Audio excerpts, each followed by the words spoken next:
ఈ hair transplantation అనేది ఎవరికి సూటబుల్ అనేది కూడా చాలా మంది డౌట్. సో, బేసిక్‌గా ఇది మెయిన్‌గా మగవారిలో చేస్తారు. అంటే 90% అనుకోవచ్చు. బట్ ఒక 10% ఆడవారిలో కూడా చేస్తారు.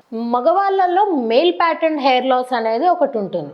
సో, అందులో ఏంటి అంటే వెనక భాగంలో డోనర్ ఏరియాలో బలంగానే జుట్టు ఉంటుంది గానీ, ముందు క్రౌన్ పార్ట్ గానీ, లేకపోతే ఫ్రంటల్ పార్ట్ గానీ హెయిర్ లాస్ అవుతుంది. సో, వీళ్ళకి చేస్తాం. ఏ ఏజ్ వాళ్ళకి చేస్తాము అంటే కొంతమందికి 20 ఇయర్స్ నుంచే వాళ్ళకి హెయిర్ లాస్ అనేది చూస్తూ ఉంటారు. సో, 20 ఇయర్స్ నుంచి మనకి ఏజ్ లిమిట్ లేదండి. ఒక 55, 60 ఇయర్స్ వాళ్ళకి గూడా మేము చేస్తూ ఉంటాం. సో, ఇది బేసిక్‌గా అందరికీ సూటబుల్.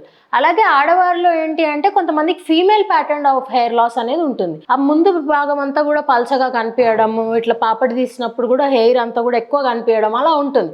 సో, అలాంటి వాళ్ళకేంటి అంటే నో షేవ్ మెథడ్‌లో చేస్తాము. అంటే వాళ్ళకి గూడా వెనక నుంచే తీసుకుంటాము. మొత్తం హెయిర్ అంతా గూడా షేవ్ చేయాల్సిన అవసరం లేదు. కొంచెం భాగం వరకు షేవ్ చేసుకొని అక్కడి నుంచి ఈ బలమైన హెయిర్ ఏదైతే ఉందో ముందు ట్రాన్స్‌ప్లాంట్ చేస్తాం.